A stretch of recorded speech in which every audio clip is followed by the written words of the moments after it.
So like we said, sobrang laki ng America. So one part of the country is thinking about buying snowshoes, but another part of the country is having outdoor barbecues.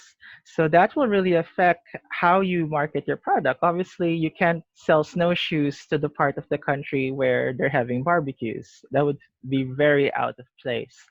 And then there's also the geographic difference in terms of the cultures. So Southern Californians are laid back, they're more chill, more relaxed. But in New York, it's a very competitive environment. So that's why they say ambitious New Yorkers, because they have to be ambitious, because it's fast paced, it's hectic, it's competitive. Okay, so news items and ads. If you remember, the book was all about making an ad campaign for MSNBC.com. So news items and ads, when possible, they need to be relevant to the geographic profile of the users.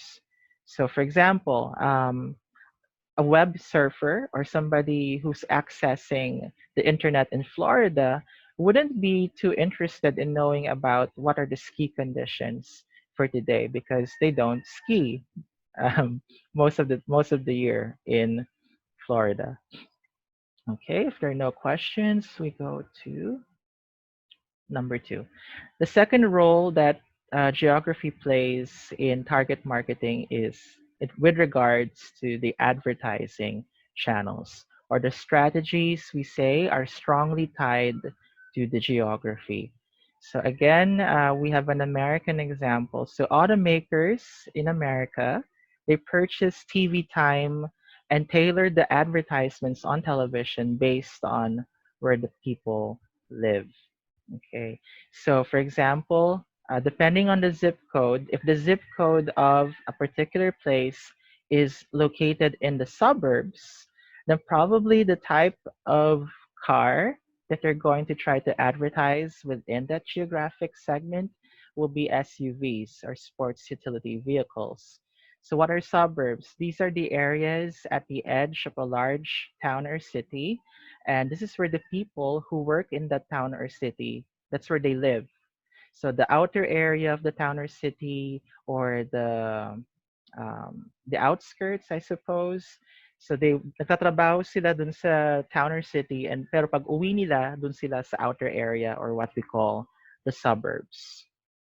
Okay, so as you may notice, because the book we're using is authored by Americans, the examples are from the US. So one of the things you could do when you interview the advertising practitioner that you found is to ask them questions with the goal of eliciting answers in a Philippine context. Kasi puro American examples meron tayo sa aklat natin. So kung gagawa kayo ng mga tanong, one strategy for your interview could be para makahanap kayo ng mga local examples. Paano nga ba ang advertising sa lokal na o sa Pilipinas na konteksto? Okay? So that's one thing you could think about as your brainstorming for questions. Okay, number three. The third role geography plays in target marketing is product distribution. Okay, so this is especially applicable to small and medium-sized businesses because they don't have that big a budget as compared to say these really big companies. Okay, so um, they will try to have a regional scope. An example of that is the retailer Walmart. Okay, so Walmart, they assess how many people live within 10 miles of a store. So parang, kumbaga, do they have enough, well, from a supply perspective, do they have enough to supply the prospective market? But also to know how many people specifically, if we're going to create a marketing campaign or an advertising campaign, how many people specifically are we trying to reach? Okay. In Cavite, for example, there's so many Alpha Marts. I don't know if we're going to use a 10-mile radius from each store, feeling ko magkakaroon ng overlap ng mga tao that they cater to each Alpha Mart because we have so many of them in our city. Okay, then okay. So let's talk about the traditional demographic segments. So they are only a rough estimate of the attitudes and desires of different groups. So that's why we need also psychographic segmentation.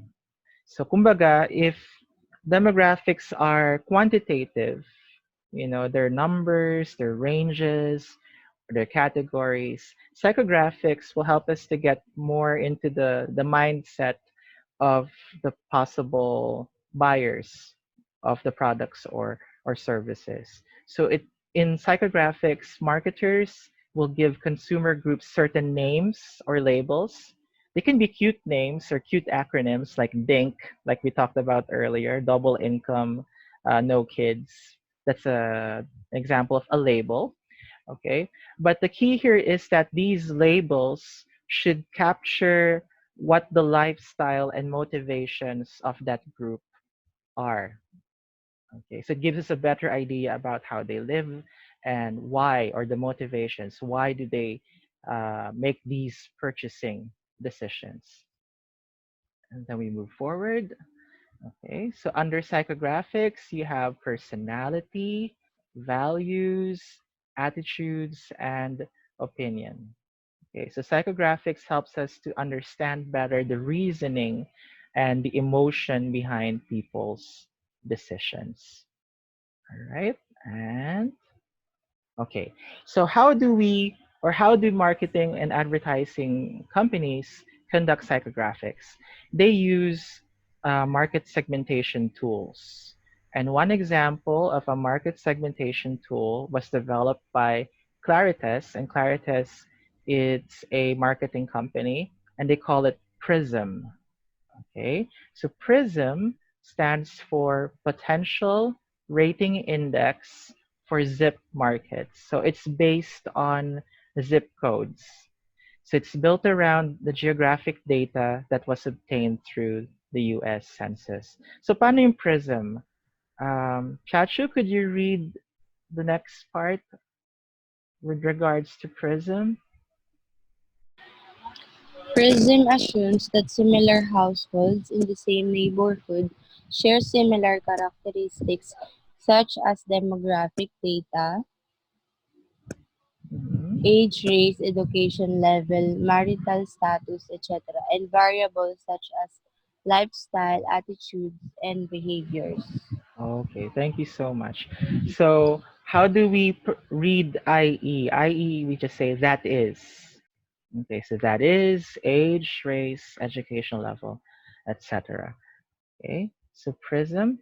Okay, so here's an example. By the way, later on, Claritas added NE to the acronym. So, naging PRISM NE siya. What does NE stand for? NE is the new evolution. So maybe they modified or improved the tool. That's why they added NE. So this is an example of a psychographic, and the label for this particular group is God's country. Okay. So bakit God's country? They are the affluent or the rich people who live in exurban areas, and they like their space, they like their conveniences. These are baby boomers.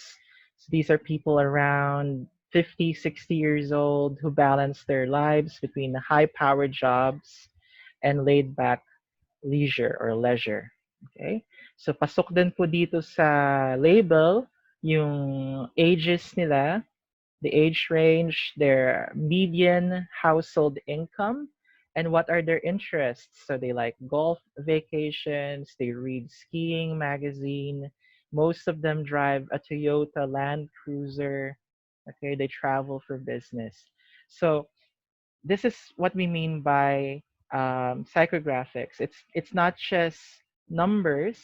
It's not just categories, but it kind of gives you a better idea about who the target market is. It's like profiling them even further. Okay, so another example, the label that was given is gray power. So parang Spice Girls lang, imbis na girl power, gray power. So who are the gray power? Let's try Ate Dawn. Could you read gray power, please? Is Older Dawn middle okay? class seniors who live Mm-mm. comfortably in the suburbs Mm-mm. characterize this segment. These retired homeowners are opting to stay in their homes rather than move to a retirement community. The most white, college educated suburbanites have a median household income of $51,367. They are most likely to shop at Lord and Taylor, belong to a veterans club, watch the US Senior Open on TV, and drive a Buck lacrosse. All right. Can you hear me now? Yeah. It's a Buick. It's a kind of Have car. you? Okay, Okay. So then, thank you so much, Don.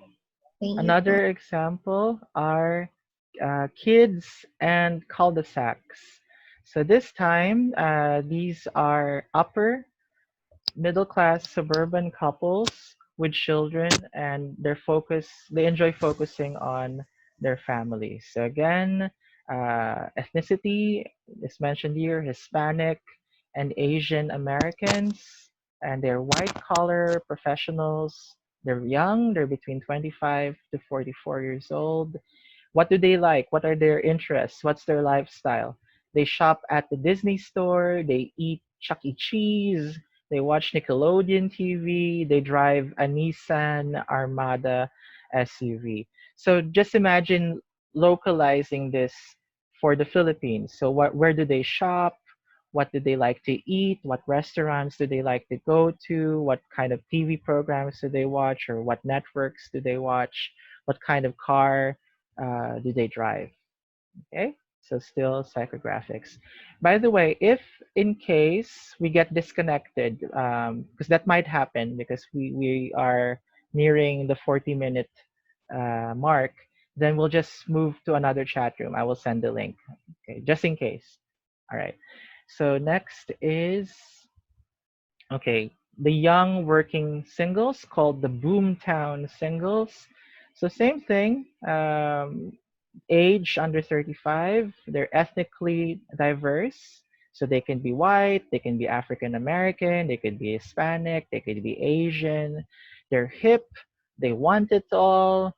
They like the nightlife, they go to restaurants, they patronize convenience products and services. Their median income is here, they don't have children, they're very active, they like snowboarding, and etc. etc. So you get an idea. It's categorizing or segmenting the market by labels. Okay. And after the Boomtown singles, what do we have? So sometimes marketing and advertising firms create what we call psychographic segmentation systems. And as we mentioned earlier, they have cute names. They can have cute names, or they can use acronyms. So we already encountered DINK. So DINKs are the double income, no kids households. So the dinks would be good targets for yuppie products. If you're a yuppie, you're a young urban professional, and therefore, if you're a dink, you're in a couple where both of you are young urban professionals and you both have an income. So they like expensive roadsters or kinds of cars and exotic vacations. What about dink wads? What are those? Jamal, could you tell me what are dink wads? Dinkwads, double income, no kids with a dog, who are Okay. like dinks but would add in lots of treats for a pampered posh, Uh, posh, pooch, pooch, a pooch. pooch.